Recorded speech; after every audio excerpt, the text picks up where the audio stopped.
If you're an e-commerce entrepreneur or marketer and you're looking for ways on how to use micro-influencers to grow your brand, you've come to the right place. In this video, we'll walk through how to find micro-influencers for your brand, why micro-influencers are important and impactful, and then tips, tricks, and shortcuts I've learned from my experience working with many micro-influencers over the years. Some of the most common questions that I get as it pertains to micro-influencers include, what are they? How do you define micro-influencers? Why do they boost sales? What about them is so special? And then lastly, what are those key benefits for me as an Amazon seller? So let's break these three questions down. As far as what are they, there are some debates in terms of what constitutes a micro-influencer. Opinions range from as small as 800 to 20,000 followers or 10,000 to 100,000 followers. For myself, I tend to think a micro-influencer is anywhere between 5 and 15,000 followers. However, I do consider the platforms when I'm evaluating the strength or size of a creator. For example, I personally do not weigh 10,000 followers on TikTok the same as I would 10,000 followers on Instagram or 10,000 on YouTube.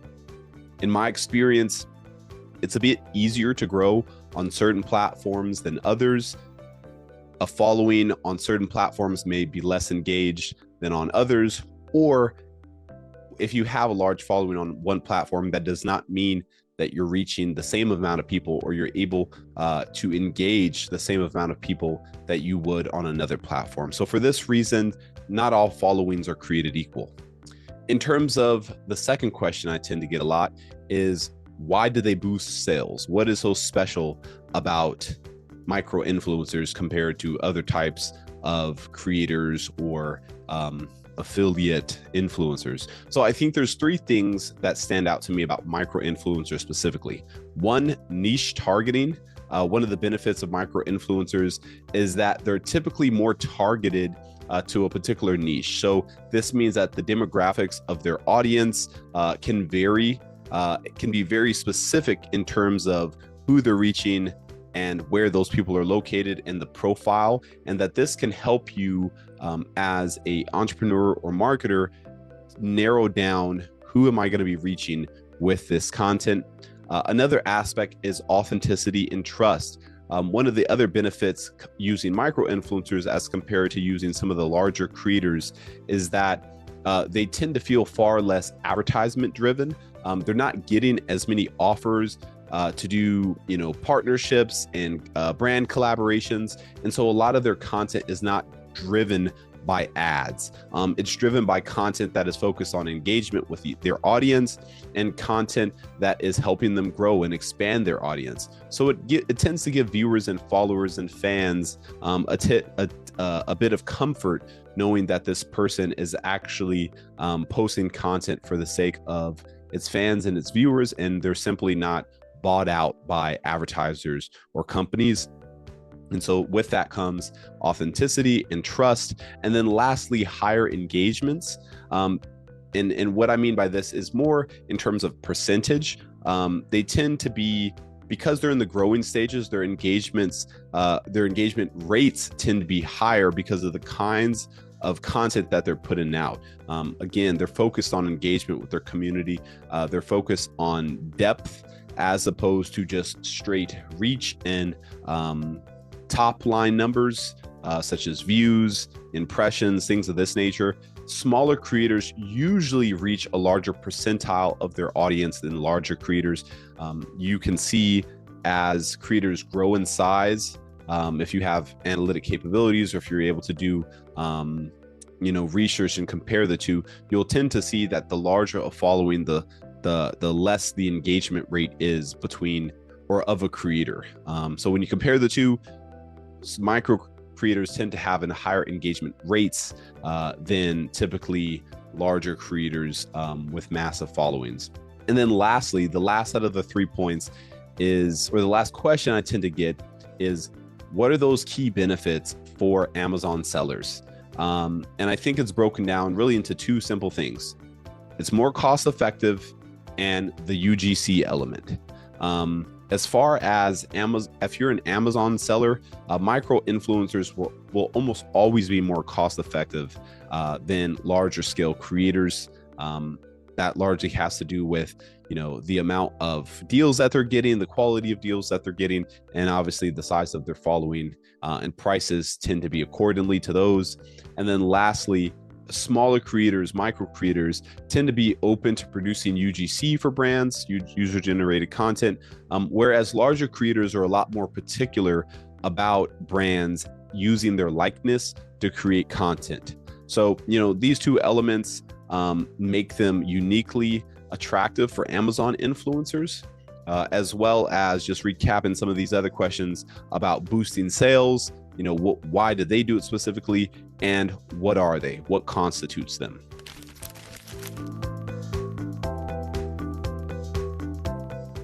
So now let's go over the 3 methodologies on how to find micro creators for your brand. Number 1, influencer discovery tools. Number 2, social media hashtags. And then lastly, number 3, Amazon influencer program. Each of these methods has its unique pros and cons. Some are free, some are paid, but they're all effective ways that I've used to get in touch and to identify micro creators that are great fits for my brand. So for methodology number 1, influencer discovery tools, there's a couple that I really like, this one being the first one, Levanta. Levanta is great because it gives you access to over 40,000 active creators and publications. What I like specifically about this platform is that the creators are vetted Amazon affiliates. So you get access to affiliate creators, you get access to bloggers, and you get access to deal sites, aka publications, that are all focused on promoting time-sensitive offers. This does so much of the legwork for you because a lot of other platforms do give you databases of creators, but you have to determine who's works with Amazon sellers and who doesn't. This platform does a lot of that work for you. It removes the guesswork, it removes unnecessary pitches, and it allows you to access creators who are focused on exactly what you need. Another thing that I like about this platform is that it is an affiliate-based setup. And so influencers or creators only get paid once they make the sale. It does give you the flexibility to negotiate commissions. So anywhere between 15%, upwards of 25% are the deal structures that they offer. But it all comes back to when they make the sale, they get paid. You don't have to come off the top to pay any kind of deposits, none of that. Pretty straightforward.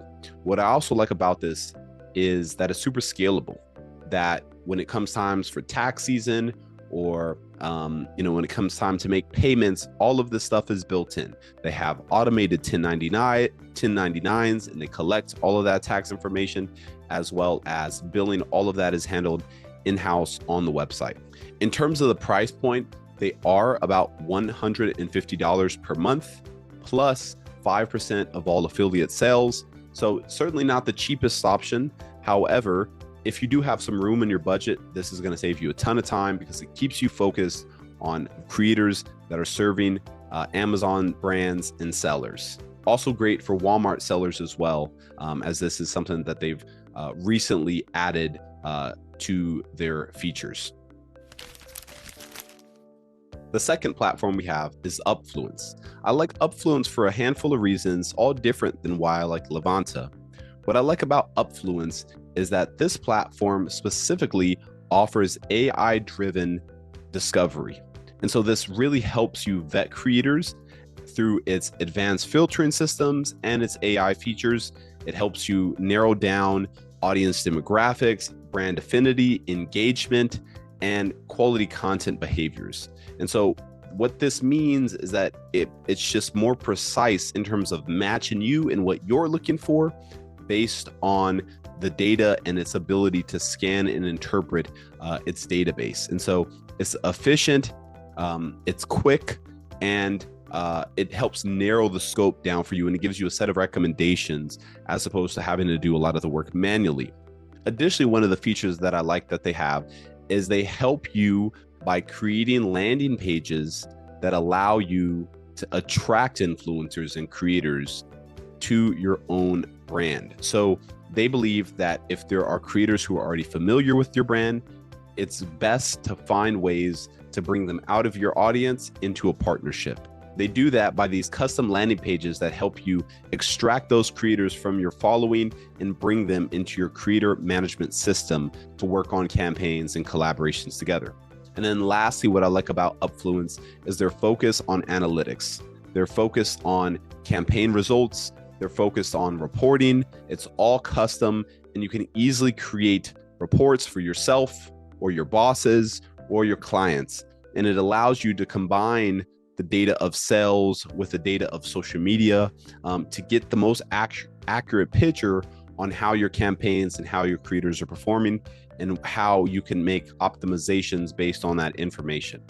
So between these three features, this is a really good platform. It tends to be for more larger scale operations. If you want to work with multiple creators at scale at a time, this seems like a great fit, but it's really robust and it offers a lot to help get your campaigns rolling and humming on all levels. For this next section, we are covering social media hashtags and how to find micro creators via hashtags. So this is a free methodology, whereas influencer discovery tools are paid. The value of this approach is that you have a lot wider of a pool to look from, and then you can also find influencers in places where you can message them relatively easily and on the platforms that you think your target audience is. So if you think your target audience is on TikTok, then you can search on TikTok using hashtags we have listed here to find candidates to work with. Same thing with Instagram, same thing with YouTube, etc.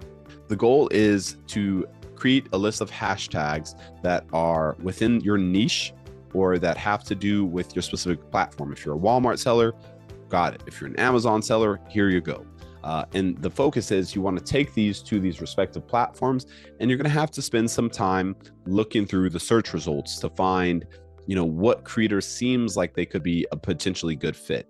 So I took to each of these respective platforms and I found different creators. So I found this creator by searching this tag, Amazon Finds, and I looked through a handful of stuff, a handful of creators. Obviously, a lot of these, they vary, and a lot of the creators are going to vary in size. But in the spirit of looking for micro influencers, I'm avoiding anybody who had blue checks or, anybody's video who got millions and millions of views. I instead came across this gal who, talks about Amazon glow up items. Okay. Seemed interesting enough. Let's take a look into her profile, see if she is a right fit based on what I determined from looking at her profile. Let's do a little reload here. 39,000 followers. So again, there are debates in terms of what constitutes a micro influencer versus a larger creator. I tend to look at TikTok a bit differently, where 39,000 followers, while a lot, doesn't feel the same to me as maybe on another platform where 39,000 certainly put someone on the larger scale. So anyway, she seems like somebody who I think would be great. She has her business information right there, and a lot of her stuff is really focused on beauty and beauty products. And clearly, given this video, she's familiar with Amazon and, knowing how to pitch certain products via the Amazon angle. Same thing here with this creator. I was searching the hashtag Amazon Finds, whereas the first one I was also searching Amazon Finds. With this creator, I was searching Amazon Finds, but I was looking on YouTube. And so I started off by just, again, searching the broad hashtag. I mean, it brings up a ton of videos and it brings up a ton of channels. So the challenging part with this is it is a little bit more time consuming, and you do need to look for, ideal creators. And so what I was noticing is, you'll find a lot of the same channels are ranked very highly. And these are unlikely to be micro creators. You're going to want to look a little bit further down, look for channels that are less frequent in terms of some of the high ranking videos. And so I came across this gal. Looks like she has 13.3 subscribers. It's all Amazon kind of home decor style of content. This seems like a perfect person. She's right within that micro influencer niche. She's very specific to the kinds of Amazon products she sells. This is an ideal candidate for somebody who I think would be a good partnership. She has her Amazon storefront linked, and there's an ability for me to get her email address to create further partnerships with her for promotion. And then same thing here, I came over to Instagram and I started with the hashtag Amazon influencer to again put me in the ballpark of creators who are all about this. The key here is to look for some of the smaller posts. You're not looking for super viral posts. You're not looking for tons and tons of comments. You're looking for a little bit smaller size. So just scrolling down, I came across this gal right here. Fall fashion brunch edition.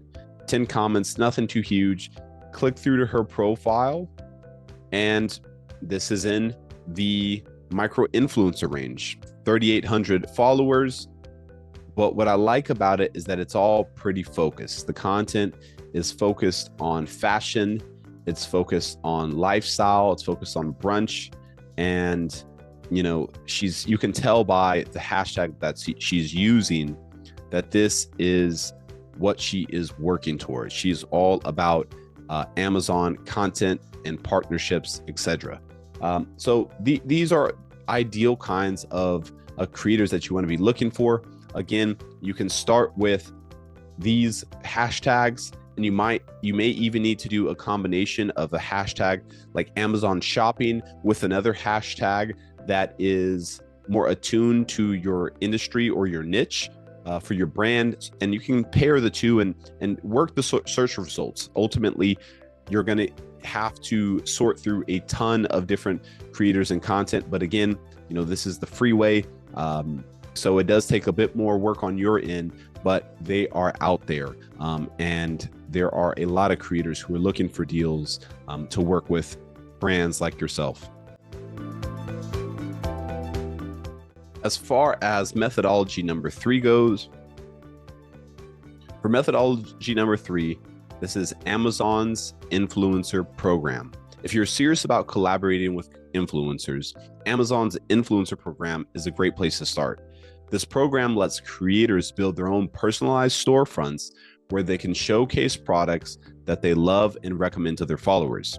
These pages act like the influencers hub, making it easy for shoppers to find exactly what they want and what types of products are they endorsing. You can search for specific influencers or browse through curated lists based on categories like fashion, beauty, home, and more. To find these Amazon influencer storefronts, Google has, for me, been the easiest trick to do that. You can search things like Amazon influencer beauty or Amazon influencer tech or Amazon influencer, whatever your product niche is, and you'll either get search results linking directly to their storefront, or you'll get curated lists provided by platforms like this, where you're getting the top 20 Amazon tech influencers in 2025. From there, you can narrow it down to look at, who is a micro influencer, who fits more in my budget. The benefit of going through the list and going through Google as opposed to directly through Amazon is that Amazon doesn't offer you the contact information to reach out to these creators directly. So to get their contact information, you'll want to find their social media handles or their channels first, or some of these lists provide emails if you sign up, etc.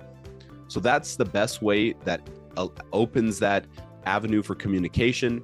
But what's great about working with Amazon creators and influencers is that you can look at how active their page is. You can look at what kinds of products are they endorsing. And if your product or brand creates products like the ones that they are endorsing, it puts you in a position that with certainty, you can know that, hey, this is going to be a good fit for my brand, and this person is going to be able to drive products. These are a couple of the guys I found off of the list. These are just various tech things that they support and endorse. and I found these guys off of this Amazon tech list, but there's going to be other kinds of lists that are going to be more niche specific to what you're selling. In the end, there's a bunch of ways to find micro influencers. Some just require more energy and effort than others. Again, we covered a bunch of methodologies, both free and paid, just depending on where you're at in your business. If you want to save time and increase efficiency, you might want to think about a paid solution like Levanta. But overall, whichever direction you end up going with, you now have a few effective strategies to find the right kinds of creators for your brand. Please be sure to like and subscribe and stay tuned for future videos.